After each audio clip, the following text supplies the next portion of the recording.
ఈ సంవత్సరంలో new testament characters గురించి స్టడీ చేస్తాం కనుక న్యూ టెస్టిమెంట్ క్యారెక్టర్స్ చాలా ప్రాముఖ్యం. ఇందులో మొట్టమొదటి క్యారెక్టర్ బాప్టిజం ఇచ్చే యోహాను. కాబట్టి బాప్టిజం ఇచ్చే యోహాను గురించి ఇది మనం స్టడీ చేస్తాం. అయితే ఇక్కడ ఈ 400 సంవత్సరాల మలాఖీ గ్రంథం తర్వాత, మలాఖీ ప్రవక్త తర్వాత సైలెన్స్. మరి దేవుడు 400 సంవత్సరాలు ఇశ్రాయేలు ప్రజలతో మాట్లాడలేదు. అయితే ఉన్నపలంగా ఒక్కసారి సైలెన్స్ బ్రేక్ అయింది. 400 సంవత్సరాల తర్వాత మరి మలాఖీలో చివరి మాట చూడండి. మలాఖీ గ్రంథం చివరి అధ్యాయం చివరి వచ్చిన 5 కూడా, యెహోవా నియమించిన భయంకరమైన మహాదినము రాకముందు నేను ప్రవక్తలకు ఏలియాను ఎందుకు పంపుదును. నేను వచ్చి దేశమును శపించకున్నట్లు అతడు తండ్రుల హృదయంలో పిల్లల తట్టును, పిల్లల హృదయంలో తండ్రుల తట్టును తెలుపును. ఈ మాట ఇది బాప్టిజం ఇచ్చే యోహాను గురించిన ప్రవచనం. ఈ ఏరియా ఎవరంటే బాప్టిజం ఇచ్చే యోహాను. కాబట్టి యేసు ప్రభువారిని శిష్యులు అడుగుతారు, మరి ఏరియా వస్తుందని చెప్పారు కదా ప్రభా, ఏరియా ఎప్పుడు వస్తాడంటే యేసు ప్రభు చెప్పాడు ఏరియా ఇప్పటికే వచ్చాడు. మత్తయి సువార్త 17వ అధ్యాయం, మత్తయి సువార్త 17వ అధ్యాయం 9వ వచనం, వారు కొండకు దిగి వస్తుండగా మనుష్య కుమారుడు మృతుల నుండి లేచే వరకు ఈ దర్శనం మీరు ఎవరితో చెప్పబడి యేసు వారికి ఆజ్ఞాపించి, అప్పుడు ఆయన శిష్యులు ఇలాగైతే ఏలియా ముందుగా రావాలని శాస్త్రం ఎందుకు చెప్పుచున్నారని ఆయన అడిగి, అందుకు ఆయన ఏలియా వచ్చి సమస్తము చక్కబెట్టుకున్న మాట నిజమే, అయినా ఏలియా ఎవరైతే వచ్చాను వారు అతని ఎరగక తనకు ఇష్టం వచ్చినట్టు అతన్ని వెళ్ళ చేసేది. మనుష్య కుమారుడు కూడా అలాగే వారి చేత శ్రమలు పొందబోతున్నాయని మీతో చెప్పుచున్నాయని. అప్పుడు ఆయన బాప్టిజం ఇచ్చే యోహాను గురించి తనతో చెప్పినని శిష్యులు గ్రహించి. కాబట్టి ఏలియా ఎవరు అంటే, అలాగే చివరి దశలో ఉన్న ఏలియా ఎవరు అంటే బాప్టిజం ఇచ్చే యోహాను. 400 సంవత్సరాల తర్వాత దేవుని యొక్క వాక్కు ప్రవక్త అయిన ఈ బాప్టిజం ఇచ్చే యోహాను ద్వారా పలకబడింది.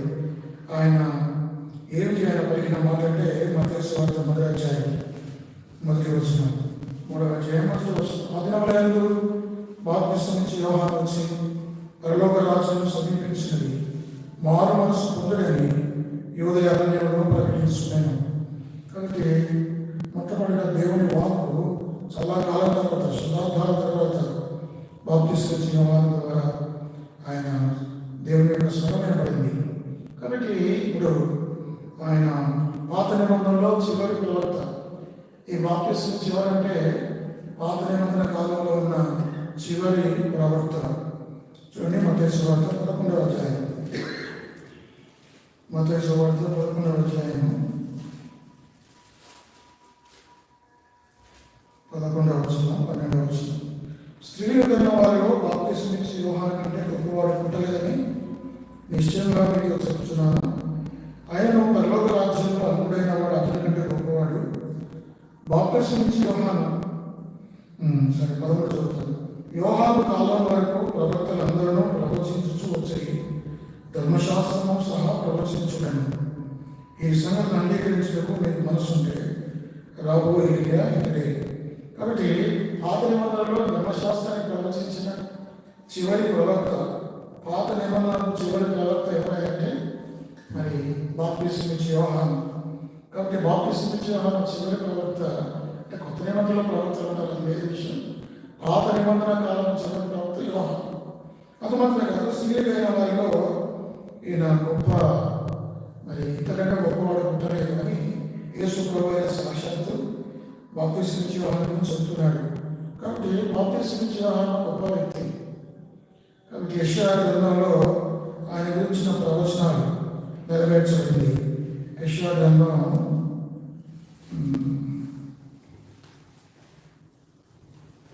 ఎక్కడ ఆయన గురించి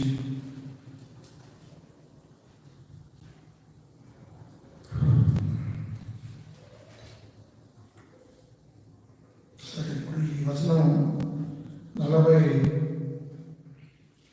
ఈ ప్రభు మార్గము సిద్ధపరచుడి, ఆయన త్రోవలు సరళం చేయండి అనే మాట యెషయా భక్తుడు ప్రవచించాడు.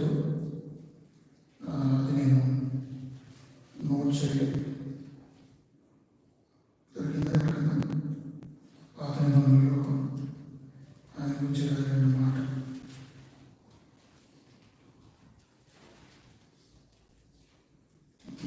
సరే, మీకు ఎవరైనా గురించి చెప్పండి, తర్వాత చూద్దాం. పాత నిబంధనలో ఆ ప్రవచనం ఉంది.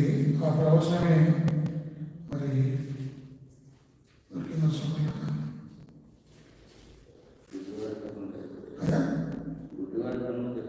అది యేసు ప్రభావి గురించి ప్రవచనం, 42వ అధ్యాయం యేసు ప్రభావి ప్రవచనం. అది ఫుట్ నోట్లో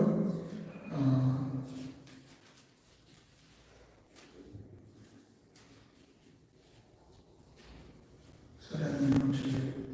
ఓకే, దాని గురించి దాని తర్వాత. అయితే ఇక్కడ ఈయన జన్మ ఎలాంటిదంటే, ముందుగా మరి ఆ జకరియా ఎలిజబెత్ వృద్ధాప్యంలో ఈయన అన్నారు. ఈయన పేరు యోహాన్. యోహాన్ అంటే John means grace by God, యెహోవా వల్ల దయ పొందిన వాడని యోహాన్ పేరు అర్థం. కాబట్టి యోహాను మరి వృద్ధాప్యంలో జకరియా ఎలిజబెత్ జన్మించాడు. అతడు నాజీరు చేయబడినవాడు. అతడు ఎలాంటి వాడంటే ఏలియా వంటి రహస్యాలు కలిగి ఉంటాడు. ఏలియా వల్లే అంటే ఏలియా రాబో ఏలియా ఇతనే కదా, ఏలియా వల్లే అతను ఉంటాడు. చూడండి 4వ వచనం, అట్లే 3:4 వచనం. ఈ యోహాను ఒంటె కొమ్ముల వస్త్రమును మొల చుట్టూ తూలగట్టెలు ధరించుకున్నవాడు, విడుదలను అడిగితేనే అతనికి ఆహారం. కాబట్టి ఏలియా కూడా మరి మొల చుట్టూ తూలగట్టి ధరించుకున్నవాడు. 2 రాజుల గ్రంథం 1వ అధ్యాయం 8వ వచనం ఆయన గురించిన ప్రవచనం. అది ఏరియా ఎలా ఉంటాయో కూడా చూపిస్తాను మీకు. 2 రాజుల గ్రంథం 1వ అధ్యాయం చదవచ్చు. 2వ రాజుల 1:8. అతడు గొంగళి ధరించుకొని అందుకు వారు అతడు గొంగళి ధరించుకొని నడుములకు తొలిగట్లు పట్టుకున్న వాడిని ప్రత్యుత్తరం ఇయ్యగా ఆ మనుషుడు తిస్బీయుడైన ఏలియాని అతడు చెప్పాను. కాబట్టి ఏలియా ఏ విధంగా డ్రెస్ ఆ డ్రెస్ అదే ఈ ఘటనలో ఇతను కూడా ఎవరు మరి బాప్తిస్మం యోహాను కూడా ఉండేవాడు. తోలుగట్టి కట్టుకునేవాడు, ఇతను కూడా తోలుగట్టి కట్టుకునేవాడు. ఏలియా ఏ విధంగా మరి సూటిగా బోధించేవాడు, ఇతను కూడా బాప్తిస్మం యోహాను కూడా చాలా సూటిగా బోధించేవాడు. కాబట్టి ఏమాత్రం కూడా భయపడేవాడు కాదు. చూడండి, మొట్టమొదటిగా ఆయన బోధ గురించి మనం చూద్దాం. హిజ్ మెసేజ్ ఏమిటి? ఆయన మెసేజ్ అంటే మారుమనసు పొందాలి, పరలోక రాజ్యం సమీపించినది, మారుమనసు పొందినది. యేసు ప్రభువారు కూడా ఇదే ప్రవచనం, ఇదే బోధ చేశారు.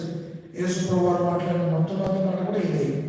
మత్తయి సువార్త 4వ అధ్యాయం 17వ వచనం. ఆయన బాప్తిస్మం పొందిన తర్వాత ఆయన మాట్లాడిన మాట, అప్పటి నుండి యేసు పరలోక రాజ్యం సమీపించినది కనుక మారు మనసు పొందని చెప్పచ్చు ప్రకటింప మొదలుపెట్టాము. పరలోక రాజ్యం చాలా సమీపంగా వచ్చింది. ఇంతకుముందు పరలోక రాజ్యంలో ప్రవేశించడం చాలా కష్టం. కేవలం యూదులైన వారే, ధర్మశాస్త్రం అనుసరించే వారే మరి వారికి ఆధిక్యత ఉండేది. కానీ కొత్త నిబంధన వచ్చిన తర్వాత, సంఘం ఏర్పడిన తర్వాత యేసుక్రీస్తు వారి వల్ల, ఆయన పుణ్యకార్యం వల్ల, ఆయన రక్తం వల్ల అందరికీ విమోచన కలగడానికి అవకాశం వచ్చింది. అందరూ మారుమనసు పొందే అవకాశం వచ్చింది.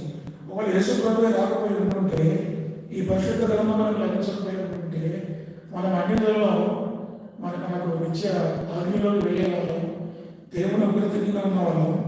అయితే యేసు ప్రభువు రావటం వల్ల, ఆయన జన్మించడం వల్ల, మన కొరకే ఆయన శ్రమపడటం వల్ల, రక్తం రాసి ప్రేమపడటం వల్ల ఇప్పుడు మారుమనసు పొందండి, పరలోక రాజ్యం సమీపంగా ఉంది. పూర్వకాలంలో కంటికి పన్ను కంటికి కనుమని ఉండేది. ఈరోజు మనం ఉపాయుగంలో ఉన్నాం. ధర్మశాస్త్ర యుగం గతించింది. ధర్మశాస్త్రం నెరవేర్చడం చాలా కష్టం. యేసు ప్రభువారు నీవు నేను నెరవేర్చవలసిన ధర్మశాస్త్రాన్ని యేసు ప్రభువారు నెరవేర్చాడు. కాబట్టి నేను ధర్మశాస్త్రం కొట్టుపెట్టి రావాలి కానీ దాన్ని నెరవేర్చడానికే వచ్చానని యేసు ప్రభువారు చెప్పారు. చూడండి, రోమిలకు రాసిన పత్రిక 8వ అధ్యాయం యేసు ప్రభు వారు ధర్మశాస్త్రాన్ని ఏ విధంగా నెరవేర్చాడో చూద్దాం. రోమా 8వ అధ్యాయము 2 నుంచి చదువుతాను.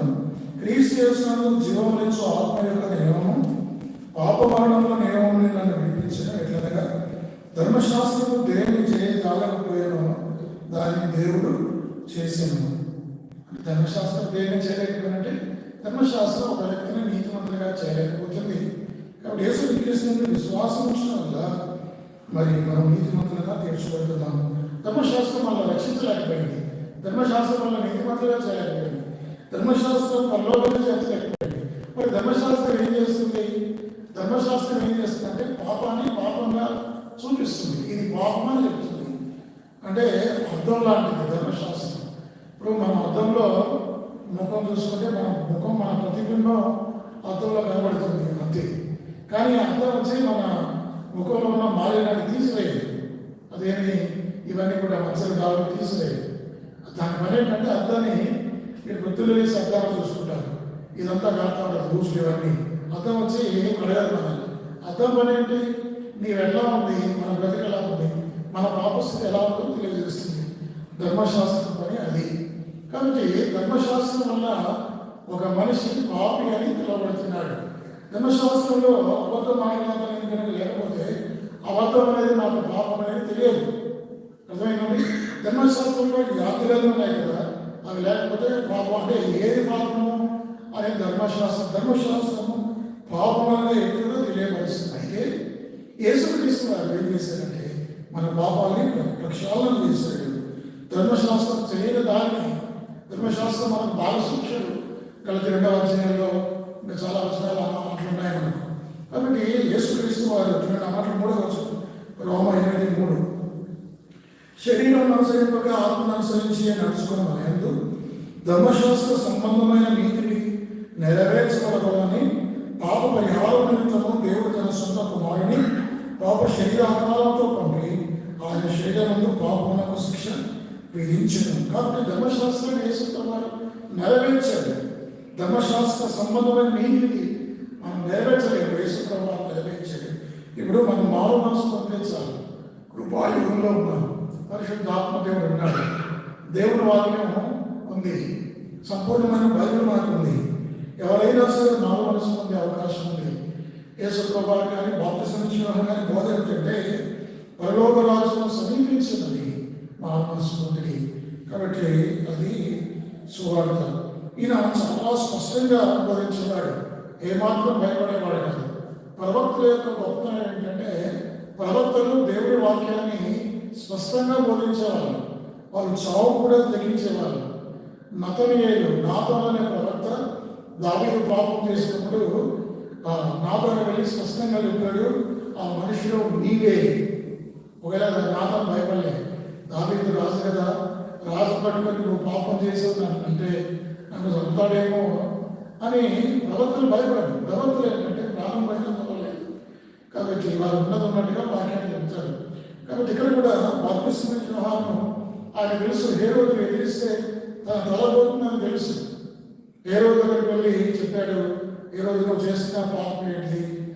మత్తయి సువార్త 14వ అధ్యాయం చూడండి. మత్తయి సువార్త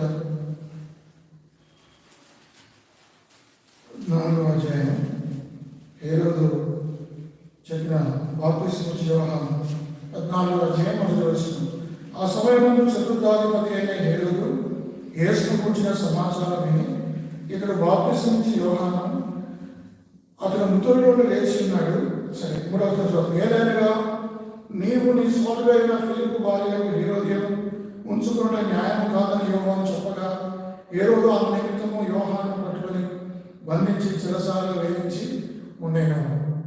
అది మాత్రమే కాదు, ఇతడు అతని చంపకూడదు కానీ జనసమూహాన్ని ప్రవర్తన ఇచ్చినందున వారికి భయపడాను. కాబట్టి చాలా సులువుగా చెప్పాడు. హేరోదు దగ్గరికి వెళ్ళి, హేరోదు నువ్వు యూదులకు రాజులైనా నీవే పని చేస్తే యథారాజ తథాప్రజలు ఉంది కదా, నీవే చేస్తే దేశంలో ప్రజలకు ఇలాగే చేస్తాను, ఇది చేయడం మంచిది కాదు నువ్వు చేసేదని అని చెప్తే తన తప్పును దావీదు దగ్గర వెంటనే సరి చేసుకున్నాడు. నేను పాపం చేసుకుని ఒప్పుకున్నాడు, కానీ హేరోదు ఒప్పుకోలేదు. కోపడ్డాడు. ఈ బాప్తిస్మం ఇచ్చే యోహాను చెరసాలలో వేశాడు, అతని చంపాలని ప్రయత్నం చేశాడు. అయితే ఇక్కడ ప్రవక్తలు చాలా సూటిగా వాక్యాన్ని చెప్తారు. దేవుని బిడ్డలు ఈ రోజులో ప్రవక్తలు లేరు. ఈ రోజు ఉన్నదల్లా సువార్తికులు, ఉపదేశకులు, మరి కాపర్లే కనుక మనం కూడా దేవుని వాక్యాన్ని స్పష్టంగా సూటిగా చెప్పాలి. వారు అనుకుంటారేమో, వారు బాధపడతారేమో, వారు ఫీల్ అవుతారేమో, ఎవరు ఫీల్ అయినా ఏమైనా అది నాకే చెప్పాడేమో అని అనుకున్నారని ఏం పర్వాలేదు. దేవుని వాక్యాన్ని సూటిగా స్పష్టంగా చెప్పాల్సిన బాధ్యత మన మీద ఉంది. మనుషులకు భయపడి మన అనుకూలమైన బోధన చేయకూడదు. చాలా రోజులు హైదరాబాద్ సేవకులు కఠినమైన బోధ చేస్తే నా సంఘానికి మనుషులు రాలేమో అని చెప్పి అనుకూలమైన బోధన, దీవెనలో ఆశీర్వాదాల గురించి వాళ్ళు మాట్లాడుతున్నారు. దేవుని వాక్యం అలా లేదు. దేవుని వాక్యం చెప్తుంటే చూడండి, మా తిమోతికి రాసిన పత్రిక అపోస్తలుడైన పౌలు తిమోతికి రాసిన పత్రిక 2వ తిమోతి 3వ అధ్యాయం 16వ వచనం 17 కూడా 2వ తిమోతి 3:16-17 దైవజనుడు సన్నద్ధుడై ప్రతి సత్కార్యమునకు పూర్ణముగా సిద్ధపడినట్లు దైవావేశం కలిగిన ప్రతి లేఖనము ఉపదేశించుటకును, ఖండించుటకును, తప్పుదిద్దుటకును, నీతి యందు శిక్ష చేయటకును ప్రయోజనకరమైనది. కాబట్టి దైవజనుడు మరి దేవుని యొక్క బోధకుడు ఎలా వాక్యం చెప్పాలంటే లేఖనాలు ఉపదేశించాలి. రెండవది ఖండించాలి. అవతల వ్యక్తులు తప్పు చేస్తే తప్పుగా ఖండించాలి, సమర్థించుకోవద్దు. పక్షపాతం ఉండకూడదు. మనవాడికి ఒక నీతి, అవతలవాడికి ఒక నీతి, ఈ విధంగా మనం ప్రవర్తించకూడదు. సూటిగా స్పష్టంగా బాప్తిస్మం యోహాను నేర్చుకుంటున్నాం. యేసుక్రీస్తు వారు కూడా ఇదే బోధించాడు. ఆయన కూడా సర్వసంతానమా అని యేసుతో వారు మత్తయి సువార్త 12:34 అన్నాడు. పరిశీలన చూసి సున్నం కొట్టిన సమాధులను మీరు చెప్పారు. కాబట్టి యేసు ప్రభు వారు కూడా మరి సూటిగా మాట్లాడాడు. బాప్తిస్మం యోహాను కూడా సూటిగా మాట్లాడాడు. దేవుడు వాక్యం ఉన్నట్లుగా బోధించాలి. ప్రజలు ఏమనుకున్నా పర్వాలేదు. కాబట్టి బాప్తిస్మం చూడండి, ఇక్కడ 4 విషయాలు. ఒకటి ఉపదేశించాలి, రెండవది ఖండించాలి, మూడవది తప్పుదిద్దాలి, నాలుగవది నీతి యందు శిక్ష చేయటం ప్రయోజనకరం దైవజనుడు. కాబట్టి దైవజనుడు యొక్క బాధ్యత ఇది ఉంది. కనుక మన ప్రసంగాలు ఎలా ఉండాలంటే రాజుకున్న ప్రసంగాలు కాదు, సూటిగా స్పష్టంగా. అవతల వ్యక్తి గాయపడతాడేమో ఈ మాట అంటే లేదు, గాయపడినా పర్వాలేదు అంటే గాయపరచాలని మనం అనకూడదు. కానీ దేవుని వాక్యం ఉన్నట్టుగా చెప్పాలి. ఒకవేళ దేవుని వాక్యం ద్వారా గుచ్చుకుంటే ఆ రోజుల్లో పేదలు పెద్దకోస్తుగా నిలబడి మాట్లాడినప్పుడు వారు హృదయంలో కూర్చోబడి తన జీవితాన్ని సరి చేసుకున్నారు. వారు మారు మనసు పొందారు, రక్షణ పొందారు. కనుక దేవుని బిడ్డలమైన మనం సూటిగా స్పష్టంగా బోధించాలి. మన ప్రసంగాలలో వాడి వేడి ఉండాలి. మరి దేవుని వాక్యమే చెప్పాలి. ఇంకేమీ కబుర్లు మనం చెప్పొద్దు. బస్సు దిగాడు, బస్సు ఎక్కాడు, ఇవి కథలు స్టోరీలు మనం చెప్పొద్దు. దేవుని వాక్యంలో ఇంకేమీ మనం మాట్లాడకూడదు. అర్థమైందండి. ఇప్పుడు బాప్తిస్మం యోహాను గురించి మనం చూద్దాం. ఆయన బోధ ఏమంటే చూడండి, మత్తయి సువార్త 3వ అధ్యాయం 7వ వచనం. అతడు పరిశీలనలోనూ సద్దుకైలోనూ అనేకులు బాప్తిస్మం పొందవచ్చును చూచి, సర్వసంతానమా రాబో ఉగ్రతను తప్పించుకున్నట్టుకు మీకు బుద్ధి చెప్పిన వాడెవడు. ఎంత కఠినమైన మాట. వాళ్ళు పట్టుకొని ఎవరిని పరిశీలన సద్దుకైలు పట్టుకొని సర్వసంతానమా అంటే సర్వసంతానం అంటే అవిధేయులైన అబ్రహాము పిల్లలగా అర్థం. వాళ్ళేమో అబ్రహాము పిల్లలని వాళ్ళు అనుకుంటున్నారు, వీరేమో సర్వసంతానం అంటున్నాడు. కాబట్టి మరి ఇది సూచన బోధ. అంత మాత్రమే కాదు, మరి 21వ అధ్యాయం చూడండి, మత్తయి సువార్త 21వ అధ్యాయం 31-32లో కూడా మాట్లాడినాయి. 21-31-32 అందుకు వారు, యేసు సుంకరులను వేశ్యలను మీకంటే ముందుగా దేవుని రాజ్యంలో ప్రవేశించుదని మీతో నిశ్చయముగా చెప్పుచున్నాను. యోహాను నీతి మార్గముల మీదకు వచ్చెను, మీరు అతన్ని నమ్మలేదు. అయితే సుంకరులను వేశ్యలను అతని నమ్మిరి. మీరు అది చూసి అతన్ని నమ్ముతున్నట్లు పశ్చాత్తాపడకపోయింది. యోహాను బోధ వలన అనేకులు దేవుని యందు విశ్వాసం ఉంచారు. వారు పశ్చాత్తాపడ్డారు. వేశ్యలు, సుంకరులు అతన్ని నమ్మారు. వారు మారు మనసు పొందారు. అయితే పరిశీలన సద్దుకైలు మారు మనసు పొందలేదు. కాబట్టి మరి దేవుని వాక్యం సూటిగా మాట్లాడాలి. కొంతమంది వాక్యం చెప్తున్నప్పుడు అనుకుంటారు, ఇది సేవకు ఇట్లా చెప్తున్నాడు, ఇట్లా చెప్తున్నాడు అనుకుంటారు, నన్ను కూడా అనుకుంటారు. అనుకునే కాదు, ఏమీ లేదు, మీరు వాక్యం చెప్తున్నాను నేను, మిమ్మల్ని కూడా అనుకుంటారు మీరు వాక్యం చెప్తే. కనుక ఈయన చాలా స్పష్టంగా చెప్పాడు. ఇంకేం చెప్పాడు ఆయన?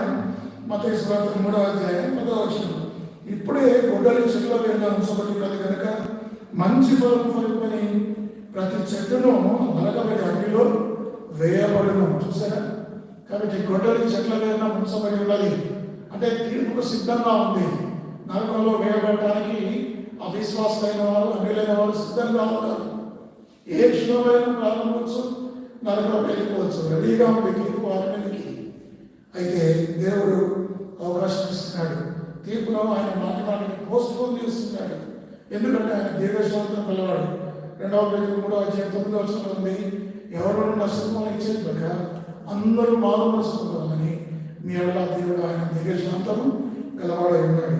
కాబట్టి మనం ఆలస్యం చేస్తే మంచి ఫలం ఫలించకపోతే నరకపడతామని దేవుడు వాక్యంలో ఉంది. మరి తీర్పు వస్తుంది. కాబట్టి మంచి ఫలం ఫలించాలి. గత 31st నైట్ ఇదే మనం చెప్పుకున్నాం. అయితే మనం ఫలించాలి, లేకపోతే నశించాలి. అయితే మనం ఫలించాలి, లేకపోతే నరికి లేరాలి. అయితే మారు మనసు పొందాలి, లేకపోతే నశించాలి. ఇది ఫలాలు. మనకు ఫలాలు ఆకులు కాదు. యేసు ప్రభువుకి కావాల్సింది ఆకులు కాదు, క్రిస్టియన్ యాక్టివిటీస్ కాదు. ఆయన కావాల్సింది ఫలం కావాలి. పచ్చని ఆకులు. మనం కూడా ఏం చేస్తామంటే పచ్చని ఆకులు లాంటివి మనం చూపిస్తాం. ఏమిటి పచ్చని ఆకులు అంటే మనం చర్చికి రావడం, పోవడం, ప్రార్థనలు చేయటం, మన భక్తి జీవితాన్ని తెలకనపరచడం, మంచి మంచి గ్రామీణ పదాలను ఉపయోగించి ఆరాధన చేయటం, ప్రార్థన చేయటం, వల్ల చేయడం. కొన్నిసార్లు అందరూ కూడా మరి ఎలా ఉంటుందంటే అయిపోయిన భక్తిలా కనబడుతుంది. కాబట్టి అది కాదు కదా, మరి ఫలాలు కావాలి. Fruit is the proof of salvation. కాబట్టి సూటి అయిన బోధ నీ ఆకులు అక్కర్లేదు. యేసు ప్రభువు ఆకులవుతుంది. ఆయన బేకరీ నుండి చెట్టు పెడుతున్నాడు, ఆకులు ఉన్నాడు. ఆ చెట్టు మొత్తం పచ్చని ఆకులు, పచ్చని ఆకులు ఉంది. అయితే ఆ అందులో పండ్ల కాలం కాదు. మరి కాలం కూడా ఆకులు మరి పచ్చగా ఉండకూడదు కదా. ఆకులు పచ్చగా ఉంటే నేడవచ్చు కొంతమంది అన్నారు. ఏమనుకుంటున్నారంటే అది అంజుర పండ్ల కాలం కాదు కదా. మరి కాలం కూడా అంజుర పండ్లు ఉంటే అని యేసు ప్రభువు ఆయన దేవదాలు పండ్ల కాలం కదని ఎందుకు ఆ చెట్టుని శిక్షించాడు అని అంటారు. అయితే నేనన్నది ఏంటంటే మాది పండ్లకాలం కాదు. అందులో ఆకుల యొక్క చెట్టు యొక్క ప్రాముఖ్యత ఏంటంటే ఎప్పుడైతే ఆకులు పచ్చగా ఉన్నాయో దాని వెనక ఫలాలు ఉంటాయి. ప్రథమ ఫలం దానికి ఉంటుంది. కాబట్టి ఆకులు ఉన్నప్పుడు, పచ్చని ఆకులు ఉన్నప్పుడు ఫలం ఉంటుంది. ఫలం లేనప్పుడు ఆకులు రాలిపోతాయి. అది ఆకులు ఉన్నాయంటే ఫలాలు ఉండాలి. అయితే ఆ చెట్టు ప్రత్యేకమైన చెట్టు ఆకులు ఉన్నాయి, ఫలం లేదు. కాబట్టి మనం ఫలించాలి. బాప్తిస్మ యోహాను బోధ ఏంటంటే మంచి ఫలం ఫలించాలి. అదే మనం చెప్పుకున్నాం, మీరు బహుగా ఫలించడం వల్ల నా తండ్రి మహిమపరచబడను, దీనివల్ల మీరు శిష్యున్న వారు తెలుసుకుందరు. కాబట్టి మా యోహాను 15:8 యోహాను యొక్క బోధ ఏంటంటే చాలా సూటిగా స్పష్టంగా చెప్పాడు. రాసి లేని బోధ, దేవుని వాక్యం ఉన్నదిగా చెప్పాలి. మొట్టమొదటిగా ఈజ్ మెసేజ్. రెండవది ఏమిటంటే ఆయనకున్న అధికారం, అథారిటీ. ఆయనకున్న అధికారం ఏంటంటే చూడండి, లూకాసు వార్త 1వ అధ్యాయం 16వ అధ్యాయం 17వ వచనం. లూకాసు వార్త 1వ అధ్యాయం 16-17వ వచనాలు. అతడు ప్రభువు దృష్టిని గొప్పవాడై ద్రాక్షరసమైన మధ్యమైన త్రాగక, అతడు అంటే ఎవరంటే బాప్తిస్మ ఇచ్చేవాళ్ళ గురించి మాట్లాడుతున్న మాటలు. అతడు ప్రభు దృష్టిని గొప్పవాడై ద్రాక్షరసమైన మధ్యమైన త్రాగక, తన తల్లి గర్భంలో పుట్టినది మొదలుకొని పరిశుద్ధ ఆత్మతో నిండుకున్న వాడై ఇశ్రాయేలులో అనేకులను ప్రభు అయిన వారి దేవుని వైపునకు తిప్పును.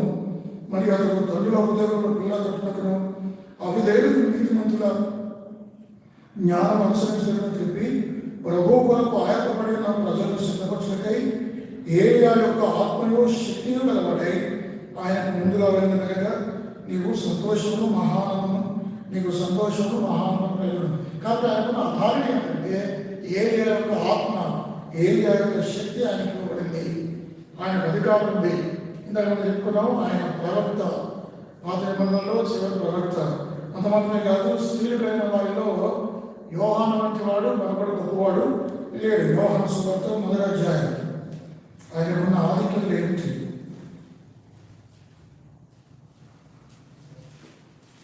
ఆయనకున్న ఆధిక్యతలు 1వ అధ్యాయం 6వ వచనం. దేవుని యొద్ద నుండి పంపబడిన ఒక మనుషుడు ఉండెను, అతని పేరు యోహాను. అతని మూలంగా అందరూ విశ్వసించినట్లు అతడు ఆ వెలుగును గురించి సాక్ష్యం ఇచ్చుటకు సాక్షిగా వచ్చాను. అతడు ఆ వెలుగు ఇవ్వలేదు, కానీ ఆ వెలుగును గురించి సాక్ష్యం ఇచ్చుటకు అతడు వచ్చాను. కాబట్టి దేవుని వాక్యం స్పష్టంగా చెప్తుంది, ఆయన అధికారంతో కూడిన బోధ. దేవుడు ప్రత్యేకమైన ఉద్దేశంతో ఆయన పంపించాడు. యేసుక్రీస్తు కంటే ముందుగా ఆయన త్రోవలు ఆలోచన కొరకే ఆయన పంపించాడు. కాబట్టి మనం కూడా అధికారంతో బోధించాలి. మనకు కూడా అధికారం ఉంది. మనకు ఎలాంటి అధికారం అంటే, తను ఎంత అంగీకరించినో అనగా తన నామమునందు విశ్వాసం ఉంచువారు అందరూ దేవుని పిల్లలకు ఆయన అధికారము అనుగ్రహించిన. మనకు కూడా అధికారం ఉంది. ఏమిటి మనకు అధికారం అంటే, దేవుని పిల్లలు అయ్యే అధికారం. మనం దేవుని పిల్లలు, మనం అధికారంతో జీవించవచ్చు, అధికారంతో బతకవచ్చు. అధికారం ఇతరుల మీద చలాయించాలి కాదు, కానీ మనకు అధికారం రేపు 1000 ఏళ్ల పరిపాలన యేసు ప్రభువుతో కూడా మనము ప్రభుత్వ రాజ్యం వెళుతాం. అట్టి అధికారం దేవుడు మనకి ఇచ్చాడు. ప్రకటన గ్రంథం 5వ అధ్యాయం. మనకున్న ఆధిక్యత ఏమిటి? మనకున్న అధికారం ఏమిటి? ప్రకటన గ్రంథం 5వ అధ్యాయం. మనకున్న అధికారం 9-10 వచనాలు. ఆ పెద్దలు నీవు ఆ గ్రంథాలను తీసుకుని దాని ముద్రలను యోగుడు, నీవు వధింపబడిన వాడవై నీ రక్తమిచ్చి ప్రతి వంశంలోనూ ఆయా భాషలు మాట్లాడేవారులను ప్రతి ప్రజలను ప్రతి జనములను దేవుని కొరకు మనసును కొని మా దేవునికి వారిని ఒక రాజ్యముగాను యాజకులుగాను చేస్తే కనుక వారు భూలోకము ఏలుదని కొత్త పాట వారి భూలోకాన్ని ఏలే ఆదికి ఆరంభంలో పాత ఆదాము. మరి ఆయన భూలోకాన్ని ఏలేవాడు పాపం చేయకముందు. అయితే ఆయన పడిపోయిన తర్వాత అధికారం పోయింది, ఏలుబడిపోయింది కదా. మీకు తెలిసిన 1వ అధ్యాయం ఆదికాండం 25లో ఉంది. మీరు ఫలించి అభివృద్ధిలో ఉంది, విస్తరించి భూమిని నిండించి దాన్ని లోపరుచుకోండి. మరి దాన్ని ఏలు అని ప్రభు చెప్పాడు. అధికారాన్ని మానవుడు పోగొట్టుకున్నాడు. కడపడి ఆదాము యేసుక్రీస్తు ప్రభువారు ఆయన వలన మనం తిరిగి అధికారాన్ని సంపాదించుకున్నాం. కాబట్టి మనకు కూడా అధికారం ఉంది. మనం రాజులైన యాజక సమూహంలో చేర్చబడ్డాం. పరిశుద్ధ జనం, దేవుని సత్తులైన ప్రజలం. అర్థమైందండి, గొప్ప అధికారం మనకు ఉంది. అధికారంలో ఎలా ఉంటాడంటే చాలా ధైర్యంగా ఉంటాడు, ఎంతో టీవీగా ఉంటాడు. మీరు ఎలిజబెత్ రాణి సింహాసనం మీద కూర్చుంటుంది. అదేవిధంగా జో బైడెన్ అమెరికా అధ్యక్షుడు వైట్ హౌస్లో ఉంటాడు. వాళ్ళు ఎలా ఉంటారంటే చీప్గా బిహేవ్ చేయరు. వాళ్ళ స్థాయికి తగ్గట్టుగా వాళ్ళు ప్రవర్తిస్తారు. ఎందుకంటే వాళ్ళకున్న అధికారం, వాళ్ళకున్న దర్పం, వాళ్ళకున్న హోదాలను బట్టి వాళ్ళు ప్రవర్తిస్తారు. చీప్గా రోడ్ల మీద పరిగెత్తరు వాళ్ళు. కాబట్టి దేవుడి పిల్లలు మనం అధికారం దేవుడు మనకి ఇచ్చాడు. మనం కూడా మన పిల్లలకు తగినట్టుగా మనం జీవించాలి. అధికారం మనకు ఉంది. నేను దేవుడి బిడ్డమని పౌరుషం రోషం కలిగి రాజు లేకుండా జీవించాలి. ఇతరులకు మాదిరిగా మనం జీవించాల్సిన అవసరం ఉంది. దేవుడు అధికారం నాకు ఇచ్చాడు. చూడండి, ఒక వ్యక్తికి నరకానికి వెళ్ళాలా పరలోకం వెళ్ళాలని ఎవరు నిర్ణయిస్తారు? ఎవరికి అధికారం అంటే నీకు నాకు దేవుడు ఇచ్చాడు. ఉదాహరణకి నీవు ఎవరికైనా ఇంటి పక్క వారికి, నీ పొరుగు వారికి నువ్వు సువార్త చెప్పకుండా మౌనంగా ఉంటే వాడు నరకానికి వెళ్తాడు. ఒకవేళ నోరు తెచ్చి సువార్త చెప్తే, యేసు ప్రభువు యొక్క సత్య సువార్తకు బోధిస్తే అతను మారుమనసు పొందుతాడు. అతను రక్షణ పొందుతాడు, పరలోకం వెళ్తాడు. జీవ మరణంలో 4 వర్షాలు బైబిల్లో సామెతల గ్రంథంలో ఉంది. ఒక వ్యక్తి మరణించాలని, రెండో మరణానికి వెళ్ళాలన్నా, నిత్య జీవనకి వెళ్ళాలన్నా నీవు నేను నా మీద నీ మీద ఆధారపడినటువంటి అధికారం ఇచ్చాడు. అటువంటి సువార్త మన చేతుల్లో ఉంది. అనేకులు నిత్య జీవాన్ని నడిపించి అనేకులు పరలోకానికి చేర్చే సువార్త ఆయన మన దేవుడు మనకి ఇచ్చాడు. ఎంత అధికారం మనకు ఉంది. కాబట్టి బాప్టిస్టు యోహాను హిస్ అథారిటీ గురించి మనం చూస్తున్నాం. అది 2వ తోటపడిగా ఆయన బోధ, his message. Second thing is his authority. Third one is baptism. ఆయన బాప్టిజం గురించి రాయబడింది. చూడండి, మత్తయి సువార్త 3వ అధ్యాయం 5-6 వచనాలు. ఆ సమయంలో యేసు వారు యూదయ వారందరూ యోర్దాను నదీ ప్రాంతంలో వారందరూ దగ్గరకు వచ్చి తమ పాపం ఒప్పుకొనొచ్చు యోర్దాను నదిలో అతని చేత బాప్తిసము పొందుచుండిరి. కాబట్టి బాప్తిసం ఏమిటంటే పాపాలు ఒప్పుకొని పాపాలు విడిచిపెట్టి బాప్తిసం ఉండాలి. బాప్తిసం వల్ల మనకేం రక్షణ రాదు, బాప్తిసం వల్ల మనకేం పరలోకం కూడా రాదు. బాప్తిసం ఏమిటంటే నేను యేసుక్రీస్తుతో చనిపోయాను, యేసుక్రీస్తుతో పాతిపెట్టబడ్డాను, యేసుక్రీస్తుతో తిరిగి లేచాను, నా పాపాలు క్షమించబడ్డాను, నేను మారు మనసు పొందాను.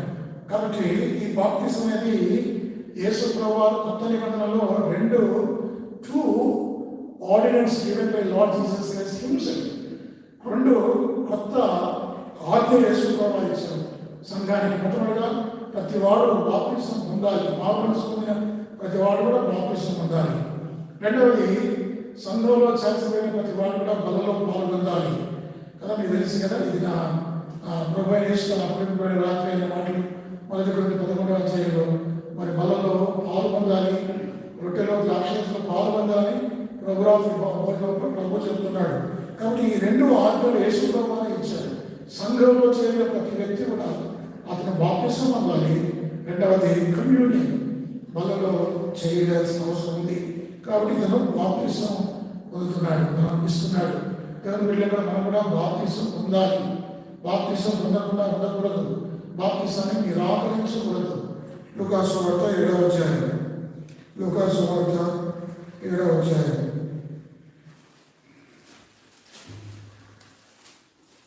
29వ వచనం 30 కూడా.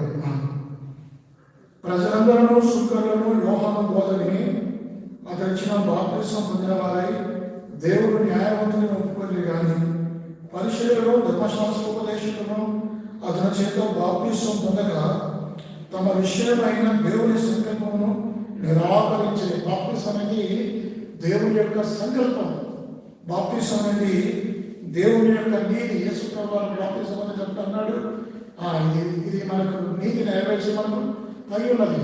బాప్తిసం అనేది దేవుని యొక్క నీతి, బాప్తిసం అనేది దేవుని యొక్క ఆజ్ఞ. మీరు సర్వలోకం వెళ్ళి సర్వసృష్టికి సువార్త ప్రకటించి నమ్మి బాప్తిసం పొందినవాడు రక్షించబడను, నమ్మని వారికి శిక్ష విధించబడదు. కాబట్టి బ్యాప్టిజం అనేది it is the commandment, it is the commandment. ఏదో చేయొచ్చు చేయకపోవచ్చు కాదు, అసలు అట్లా కాదు, లేదు, అది ఖచ్చితంగా చేసి కానీ బదులు కూడా వేసి కానీ రెండు ఆజ్ఞలు. కాబట్టి దేవుని ఆజ్ఞ, దేవుని నీతి, దేవుని సంకల్పం అది మా యొక్క బాప్తిసాన్ని పొందాలి. అంత మాత్రమే కాదు, ఆయన మరి సాక్షాత్తు యేసుక్రీస్తు ప్రభువారికే బాప్తిసం ఇచ్చాడు. ఎంత ఆధిక్యత! కాబట్టి యేసు ప్రభువారి శిష్యులు కూడా బాప్తిసం ఇచ్చాడు. యేసు ప్రభువారి శిష్యులందరూ కూడా మరి బాప్తిసం ఇచ్చి యోహాను చేత బాప్తిసం పొందారు. చూడండి, ఆ మాటలు ఉన్నాయి. యేసు మరి బాప్తిసం ఇచ్చే యోహాను ద్వారా యేసు ప్రభువారే కాదు శిష్యులు కూడా బాప్తిసం పొందారన్న మాట అపోస్తలుల కార్యములు 1వ అధ్యాయం, అపోస్తలుల కార్యములు 1వ అధ్యాయం 21వ వచనం. కాబట్టి యోహాను బాప్తిసం ఇచ్చినది మొదలుకొని ప్రభువైన యేసు మన యొద్ద నుండి పరమునకు చేర్చుకొనబడిన దినం వరకు ఆయన మన మధ్యలో సంచరించి ఉన్న కాలం అంతయు మనతో కలిసిన వీరిలో ఒకడు. అంటే బాప్తిసం ఇచ్చి యోహాను చేత, అంటే అపోస్తలులకు అనాథ వ్యక్తి నేను మీకు చెప్పాను, ఎవరు పడితే వాళ్ళ అపోస్తలు కాదండి. ఆదిమ అపోస్తలులకు వాళ్ళ ఒరిజినల్ అపోస్తలు అంటారు. ఒరిజినల్ అపోస్తలు, ఆదిమ అపోస్తలు ఎవరంటే 12 మంది. ఆ 12 మందికి ప్రాముఖ్యంగా ఒక 3 లక్షణాలు ఉన్నాయి. ఒక మొట్టమొదటి లక్షణం ఏంటంటే వారు బాప్తిసం ఇచ్చి యోహాను చేత బాప్తిసం పొందాలి. అది మొదటి క్రైటీరియా. అది బాప్తిసం పొందిన వాడే ఆదిమ అపోస్తలు. తర్వాత అపోస్తలు వచ్చారు, ఎవరు బర్నబా, పౌలు, ఇంకొంతమంది అపోస్తలు కానీ వారు అపోస్తలుగా ఆదిమ అపోస్తలు కాదు. ఆదిమ అపోస్తలు 12 మందిలో వారికి ఆధిక్యంగా బాప్తిసం పొందారు. రెండవది, ఆ 3.5 సంవత్సరాలు ప్రభుతో వారు సంచరించి ఉండాలి. ప్రభు ఎక్కడికి వెళ్తే ప్రభుతో, అదే కదా. అంటే ఇప్పుడు 11 మంది ఉన్నారు, ఒకడు వెళ్ళాడు. ఎవడు? ఇస్కరియోతుగా దర్శించాడు. ఆ 12 మందిలో ఒకరిని చేర్చుకోవడం కోసం ఏ వ్యక్తి మనం చేర్చుకోవాలి, ఆ వ్యక్తికి ఏ లక్షణాలు ఉండాలని చెప్పి మరి ఈ లక్షణాలు ఉండాలి. మనతో ఉండేవాడు ఏంటంటే బాప్తిసం పొందాలి, యోహాను బాప్తిసం చేత బాప్తిసం పొందాలి. రెండవది మరి యేసు ప్రభుతో ఆయన మన మధ్య సంచరించిన కాలమంతయు మనతో కలిసిన వీరిలో ఒకడు. అంటే యేసు ప్రభుతో కూడా సంచరించిన వారిలో మరి మత్తయి, యూసు అనే ఇద్దరు ఉన్నారు. అర్థమైందండి? వీరు 6 అపోస్తలులు. ఒకవేళ మత్తయి అనే వ్యక్తిని చేర్చబడ్డాడు. ఈ మత్తయి ఎక్కడైనా చీటి వచ్చింది. ఈ మత్తయ్య ఆ బాప్తిసం పొందకపోతే యోహాను చేత, లేకపోతే యేసు ప్రభుతో సంచరించకపోతే అతను అపోస్తలుగా పరిగణించబడడు. సరే, అది తర్వాత సెకండరీ. అయితే యేసు ప్రభు వారికి బాప్తిసం ఇచ్చాడు. అపోస్తలులందరూ కూడా అది అపోస్తలులకు బాప్తిసం ఇచ్చి యోహాను ఇచ్చాడు. కానీ మనం కూడా బాప్తిసం పొందాలి. ఇప్పుడు ఆయన బాప్తిసం ఇచ్చినప్పుడు ఒక మాట చెప్పాడు. చూడండి, మత్తయి సువార్త 3వ అధ్యాయం 11వ వచనం. మత్తయి 3:11. మారు మనసు నిమిత్తము నేను నీళ్లలో మీకు బాప్తిసం ఇస్తున్నాను. అయితే నా వెనుక వస్తున్నవాడు నాకంటే శక్తిమంతుడు. ఆయన చెప్పుల మోటిగా నేను పాత్రను కాను. ఆయన పరిశుద్ధాత్మలోను అగ్నితోనూ మీకు బాప్తిసం ఇస్తున్నాను. మరి ఎవరు? యోహానేమో నీళ్ళతో బాప్తిసం ఇస్తున్నాడు. యేసు ప్రభువుగా ఆయన నా వెనుక వచ్చాడంటే యేసు ప్రభు వచ్చి మాట్లాడుతున్నాడు. యేసు ప్రభు ఆయన మరి అగ్ని ఏమన్నాడు? పరిశుద్ధాత్మలోను అగ్నితోనూ మీకు బాప్తిసం ఇస్తున్నాం. అంటే దీని అర్థం ఏంటంటే ఎంతమంది అయితే యేసు క్రీస్తునందు మరి విశ్వాసం ఉంచుతారో వారందరూ కూడా బాప్తిసం పరిశుద్ధాత్మ చేత బాప్తిసం పొందుతారు. చూడండి, ఆ మాటలు అపోస్తలుల కార్యములు 1వ అధ్యాయం. పరిశుద్ధాత్మ బాప్తిసం గురించి నేను మాట్లాడుతున్నాను. అపోస్తలుల కార్యములు 1వ అధ్యాయం 2వ అధ్యాయం 1వ వచనం.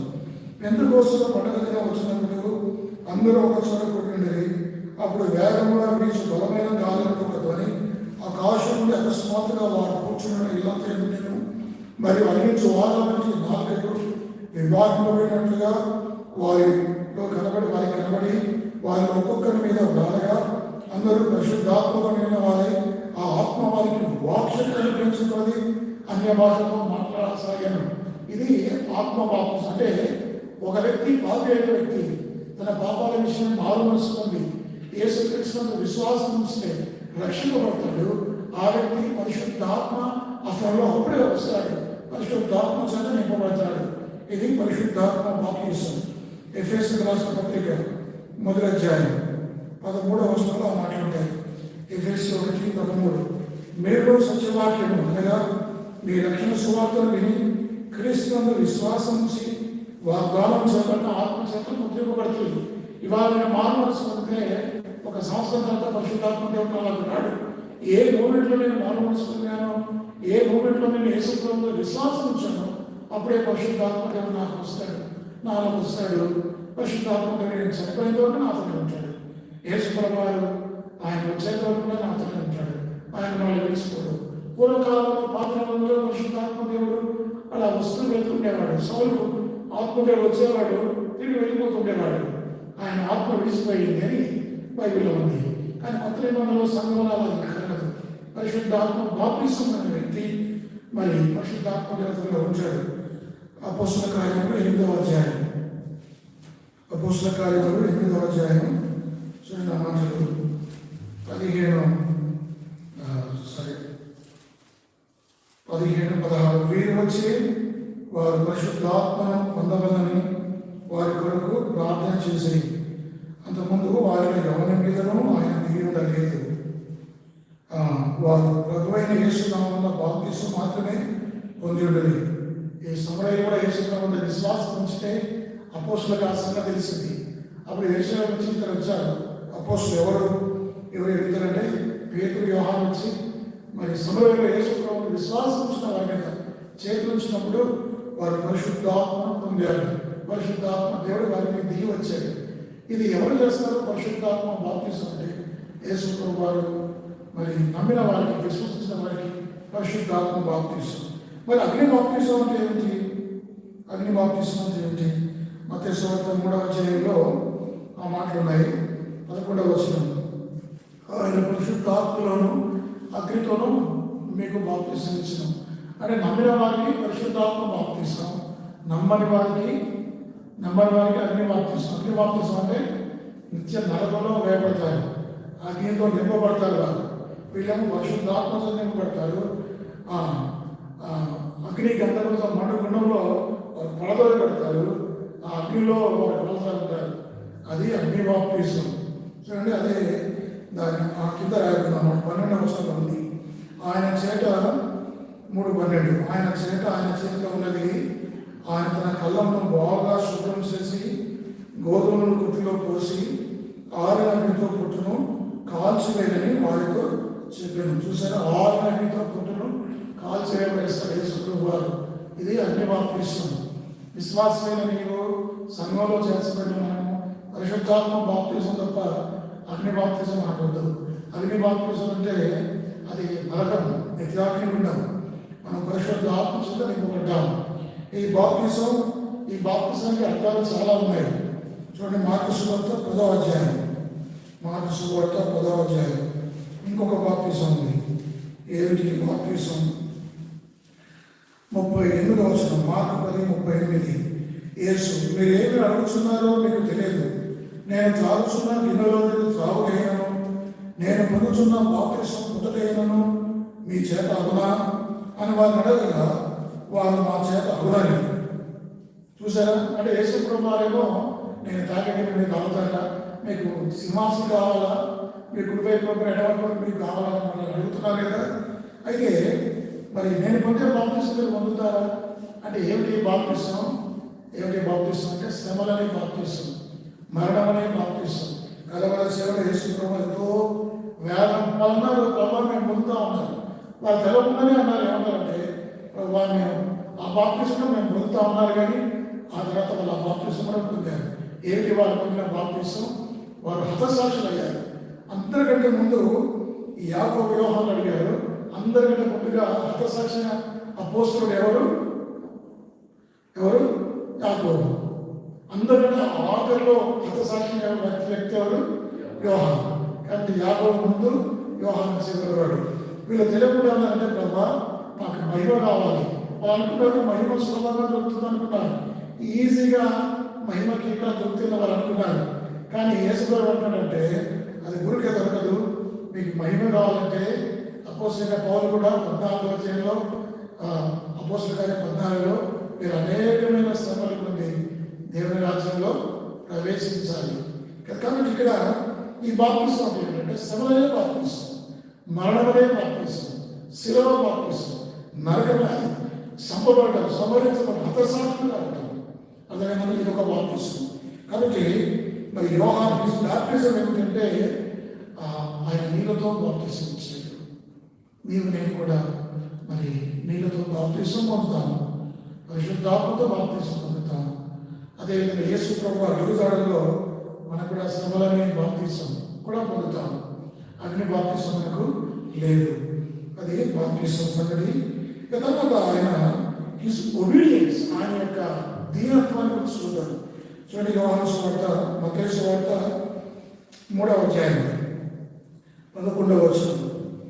మరి ఈ బాప్తిసం నుంచి యోహాను దీనత్వాన్ని గురించి మాట్లాడుతున్నారు.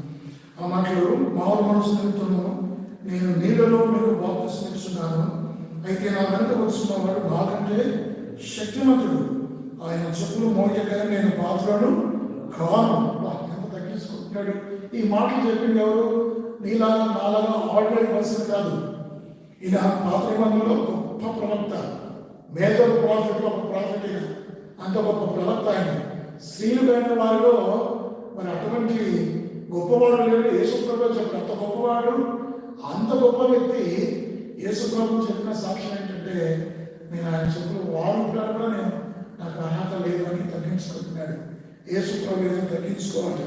ఈ రోజులో చాలామంది మరి తగ్గించుకోరు, కానీ దేవుణ్ణి వారు హెచ్చించి మనలో మనం తగ్గించుకోవాలి. చాలా సందర్భాల్లో దేవుణ్ణి తగ్గిస్తున్నారు, వాళ్ళని వాళ్ళు హెచ్చించుకున్నారు. పెద్ద పోస్టులు వాక్యం తప్పుకుంటుంది, వాళ్ళ బొమ్మలు పెద్ద బొమ్మలు వేసుకుంటారు పోస్టుల మీద, చూసారా. కాబట్టి మనల్ని హెచ్చించుకోవద్దు. మరి ఆ మాటకు వస్తే బాప్తిసం ఇచ్చేవాడు గొప్పవాడు లేడు. Is the greatest person among the మరి అనే మాట ఉంది. హ్యూమన్ బీయింగ్, అంత గొప్ప వ్యక్తి యేసు ప్రభువుని తగ్గించుకుంటాడు. దీన్ని బట్టి నీవు నేను కూడా తగ్గించుకోవాలి. మనము మన వైపు చూడడం వాటిలో యోహాను సువార్త 1వ అధ్యాయం ఆయన తగ్గింపు గురించి నేను మీకు చెప్తున్నాను. 35వ వచనం యోహాను 1:35. మరలా యోహాను అతని శిష్యుల్లో ఇద్దరు నిలుచుండగా అతను నడుస్తున్న యేసు వైపు చూసి, ఇదిగో దేవుని గొర్రె పిల్ల అని చెప్పాను. అట్లా చెప్పిన మాట ఆ ఇద్దరు శిష్యులు విని యేసును వెంబడించింది. కాబట్టి విశ్వాసుల యొక్క, శిష్యుల యొక్క, సువార్తల యొక్క, బోధకుల పని ఏంటంటే ఇతరులను మనం యేసు వైపు నడిపించాలి, మనల్ని ఫాలో చేయటం కాదు. సంఘం ఎవరిని ఫాలో చేయాలి? లీడర్ని కాదు. సంఘం యేసు ప్రభువుని అనుసరించినట్లుగా మనం చేయాలి. నేను తెలుసు ఇప్పట్లో కనుక నేను చెప్తే అందరూ నన్ను విడిచిపెట్టి యేసు ప్రభువుని వెంబడిస్తారేమో, ఇప్పుడు నా నాయకత్వం పోతే అనుకోలేదు. ఆయన యేసు ప్రభు వైపు నన్ను అనుకుంటే ఏమొస్తాయా, నేను ఇలాంటి మనుషుని, ఇదిగో దేవుడు పడి పిల్ల నేను వెంబడించని చెప్పినప్పుడు ఇద్దరు శిష్యులు బాప్తిస్మం యోహాను విడిచిపెట్టి మరి యేసు ప్రభు వారిని వెంబడించారు. ఎవరు ఇద్దరు శిష్యులు చెప్పి ఒకరేమో ఆంద్రేయ, మరొక వ్యక్తి ఈ సువార్త రాసిన యోహాను. ఈ ఇద్దరు శిష్యులు ప్రభు శిష్యులుగా ఉండకముందు వీరు బాప్తిస్మం యోహాను శిష్యులు. కానీ వారిని ఏం చేసినట్టు యోహాను తను అనుసరింపలేదు, యేసు ప్రభు వైపు నడిపించాడు. మనల్ని ప్రజలు యేసు వైపు నడిపించాలి, మనం తగ్గించుకోవాలి, యేసు ప్రభువుని హెచ్చించుకోవాలి. దీనత్వం అనేది మనకు చాలా అవసరం. చూడండి, ఇక్కడ యేసు ప్రభువుని తగ్గించుకున్నాడు. నేను సాత్వికులను, దీన మనస్సు గలవాడిని. బాప్తిస్మం యోహాను తగ్గించుకున్నాడు. నీకు నువ్వు నేను తగ్గించుకోవాలి. చాలాసార్లు మనం తగ్గించుకోవాలి, మనం హెచ్చించుకుంటాము. కాబట్టి బాప్తిస్మం యోహాను వల్ల మనం ఏం నేర్చుకుంటామంటే వినయ జీవితం, humility, humble person, humble person, వినయపడిన వ్యక్తి బాప్తిస్మం యోహాను. ఇంకా ఆయన అంటాడు ఒక సందర్భంలో శిష్యులు యోహాను శిష్యులు అంటారు, అందరూ యేసు ప్రభువుని వెంబడిస్తున్నారండి, బాప్తిస్మం యోహాను గారు మరి ఏమిటి ఈ పరిస్థితి అంటే, ఇప్పుడు యోహాను చెప్పిన మాట యోహాను సువార్త 3వ అధ్యాయం, యోహాను 3వ అధ్యాయం చూడండి. ఆ మాటలు 26వ వచనం. కనుక వారు యోహాను వద్దకు వచ్చి, వారంటే యోహాను శిష్యులు, బోధకుడా, ఎవడు యోర్దాను అవతలతో కూడా ఉండెనో మీరెవరిని గురించి సాక్ష్యం ఇచ్చిందో, ఇదిగో ఆయన బాప్తిస్మం ఇస్తున్నాడు, అందరూ ఆయన వద్దకు వచ్చున్నారని అతనితో చెప్పారు. యేసు ప్రభువు బాప్తిస్మం వెళ్ళారు, కానీ యేసు ప్రభువు శిష్యులు బాప్తిస్మం ఇచ్చారు. వీళ్ళేం చెప్తున్నారంటే, అప్పుడు ఈ మాటకు బాప్తిస్మం ఇచ్చిన యోహాను ఏమన్నాడు తెలుసా మీకు? చూడండి ఆ మాటలు 28వ వచనం. నేను క్రీస్తును కానని ఆయన కంటే ముందుగా పంపబడిన వారిని అని చెప్పినట్టు మీరే నాకు సాక్షులు. పెళ్లి కుమార్తె గలవాడు పెళ్లి కుమారుడు అయితే నిలవబడి పెళ్లి కుమారుని స్వరం విని స్నేహితుడు ఆ పెళ్లి కుమారుని స్వరం విని మిక్కిలి సంతోషించను. ఈ నా సంతోషం పరిపూర్ణమై ఉన్నది. ఆయన హెచ్చవలసినది, నేను తగ్గవలసినది. బాప్తిస్మం యోహాను ఎంత దీనుడో మీరు ఆలోచించండి. ఆయన హెచ్చాలి, నేను తగ్గాలి. అది దీనత్వం. ఇప్పుడు నా సంతోషం పరిపూర్ణమైంది.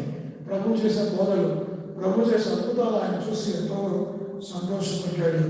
కాబట్టి ఆయన దీనత్వం ఒక 5 విషయాలు మనం చూసాం. 5 విషయాలు మొట్టమొదటిగా హిస్ బర్త్, ఆయన జన్మ గురించి మనం చూసాం. రెండవది హిస్ మెసేజ్, ఆయన బోధ గురించి మనం చూసాం. మూడవది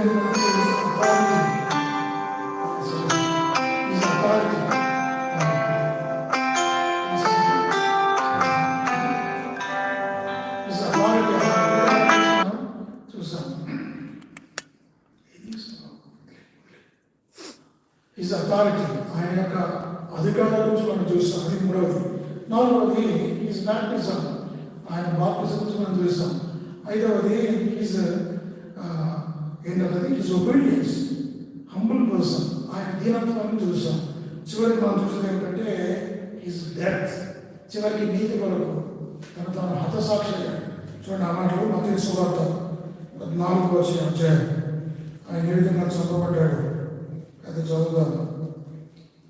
14వ అధ్యాయం 6వ వచనం. అయితే హేరోదు జన్మదిన వచ్చినప్పుడు హేరోదు యొక్క కుమార్తె వారి మధ్య నాట్యమాడి ఏ రోజు సంతోషపరిచింది కనుక ఆమె ఏం అడిగాను వచ్చిందని అతను ప్రమాణపూర్వకంగా వాగ్దానం చేసింది. అప్పుడు ఆమె తన తల్లి చేత ప్రేమింపబడినదై బాప్తిస్మం యోహాను తలకు ఇక్కడ పల్లెకులో పెట్టి నాకు ఇప్పించమని అడిగాను. రాజు దుఃఖపడినను తాను చేసిన ప్రమాణం నిమిత్తమును తనతో కూడా భోజనంలో కూర్చున్న వారి నిమిత్తమును ఈయన ఆజ్ఞాపించి వంటోతును పంపి చెరసాలలో యోహాను తల కుట్టించను. వాడు అతని తల పల్లెకులో పెట్టి తెచ్చి ఆ చిన్నదానికి ఇచ్చను. ఆమె తన తల్లి వద్దకు దాన్ని తీసుకుని వచ్చాను. అందులో యోహాను శిష్యులు వచ్చి శివుని ఎత్తుకుని పోయి పాతిపెట్టి యేసుని గురించి తెలియజేసి చూసారా, బాప్తిస్మం యోహాను నీతి కొరకు, పరిశుద్ధత కొరకు, రాజయ్యని బోధ కొరకు ఆయన తన ప్రాణాన్ని అర్పించాడు, ప్రాణార్పణం చేశాడు, హతసాక్షిగా అర్పించబడ్డాడు.